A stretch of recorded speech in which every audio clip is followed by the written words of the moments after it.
We're kicking off our 2025 college football schedule preview and projected record series with the Ohio State Buckeyes, a team that won it all this past season. We're going to go through, break down the schedule, and then go through the schedule and give you a projected record based off of how tough that schedule is. If you are an Ohio State fan, please check out Ohio State at the Voice of College Football. You can get exclusive Ohio State videos there. I do some videos over there as well, so check it out. Subscribe if you are an Ohio State fan. Ohio State wound up with a pretty difficult schedule in 2024. Let's look at 2025 and see how this schedule shakes out, how tough it is, how it compares to the other teams in the Big Ten. We're going to break it all down for you. So let's start with just the overall schedule here.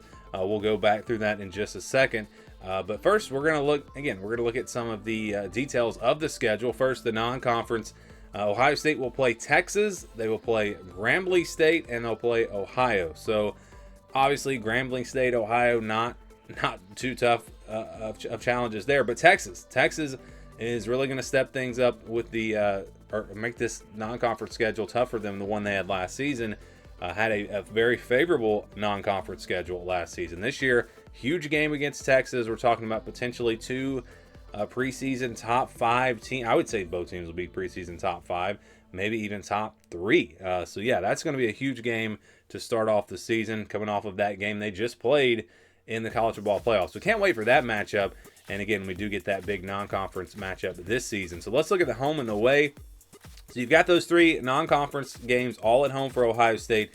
Then they got Minnesota, Penn State, UCLA, and Rutgers. So you like Minnesota, UCLA, Rutgers at home. You feel really good about those games.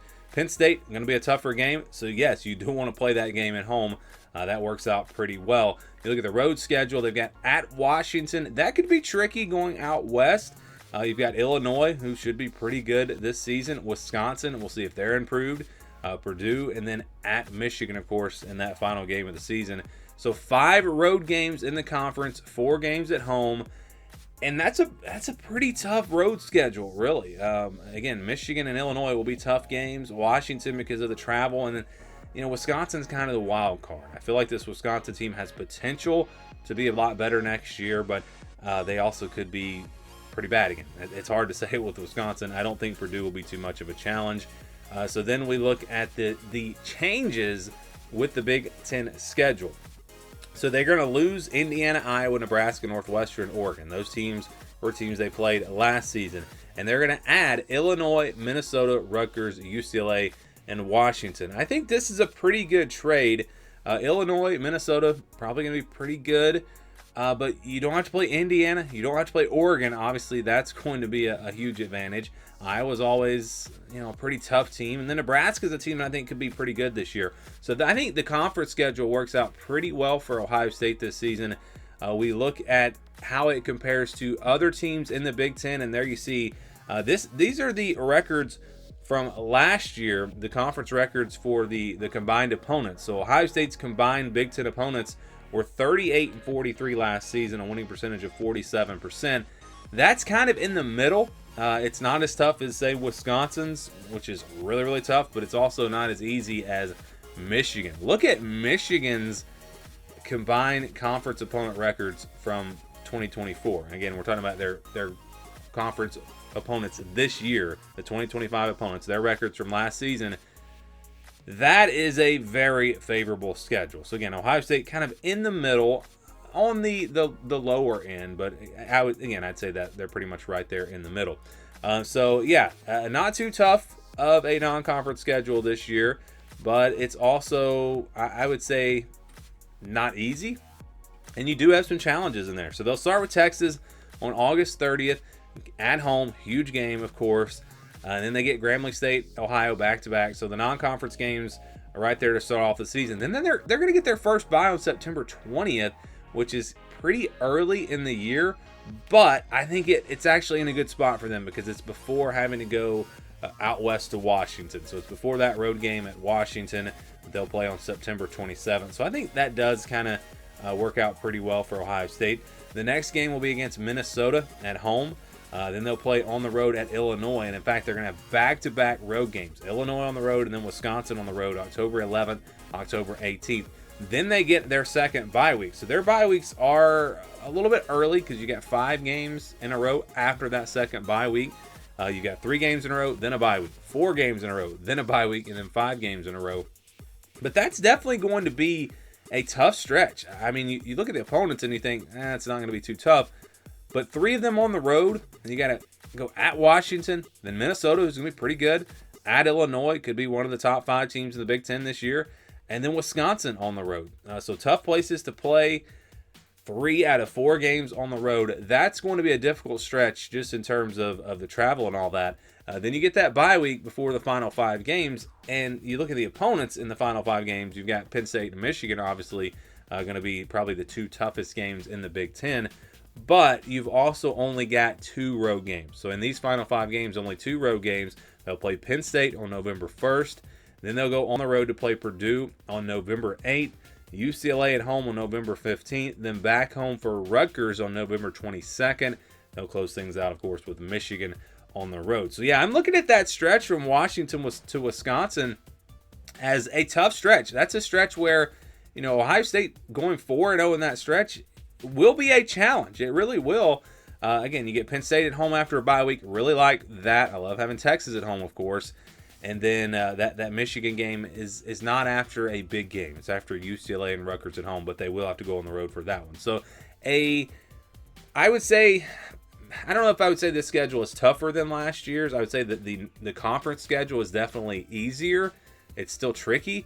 But the overall schedule, when you add in Texas, it might actually be a tougher schedule for Ohio State in 2025. Before we get to the record projection for Ohio State, just wanted to make sure everyone knows we do have memberships now available on the channel. You can get early access to videos like this one.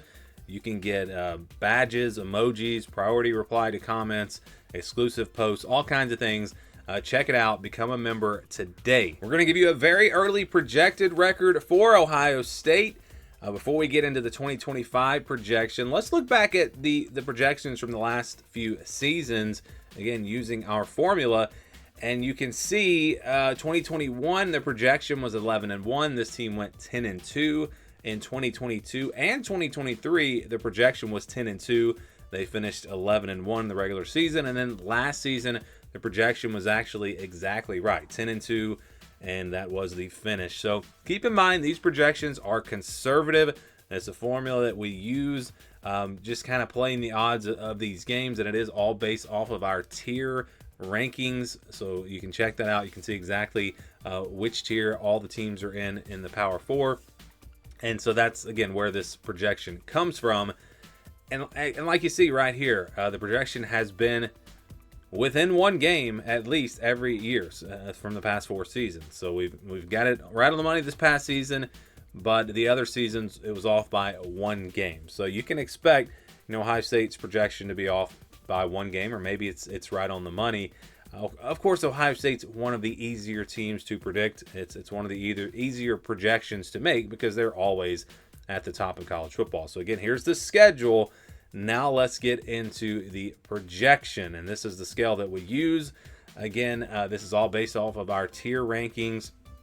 If you have a team in the same tier, you're going to be in that 40 to 60% range. If you have a team that's a tier below you, for example, then you're going to be in the 61 to 70% range. But if you play that team on the road, then it becomes a 40 to 60% game. So home field advantage does play into this a good bit. All right, so we look at first the easy wins, the wins that are pretty much guaranteed for Ohio State. And I think you've got 5 of those. You've got Grambling State and you've got Ohio, easy wins in the non-conference.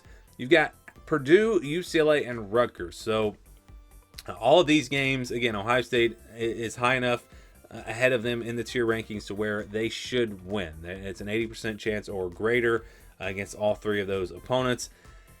But you look at the rest of the schedule, I mean, there aren't a lot of gimme games for Ohio State this year. There are a lot of games, most of these games they should win. They'll be favored in, but again, there are not a lot of easy wins for Ohio State. So that does make this schedule, again, a little bit tricky. How about games where they wind up in the blue. So 71 to 80%. You've got Washington, you've got Minnesota, and you've got Wisconsin. Now, if these games were at home, the Washington and Wisconsin games, if they were at home because of the tier system, those games would be in the green. So those would be counted as wins. But those games are actually a little bit tricky being on the road. So Washington and Wisconsin both on the road.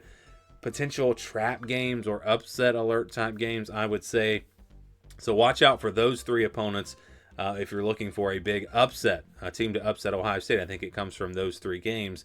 You could even argue Illinois, but Illinois is a tier 2 team because of the way they finished last year, and they got some pieces coming back. They're a tier 2 team. Ohio State is a tier 1 team, but because that game's on the road, Illinois actually is a 50-50 game. Now, if I'm just making a prediction on that game, I would go over 60% for Ohio State, but this is the formula that we use. So this is a mathematical formula. There's really no personal predictions here. We'll be doing those down the road, but Illinois, a 50-50 game because it's on the road and because Illinois is just one tier behind Ohio State.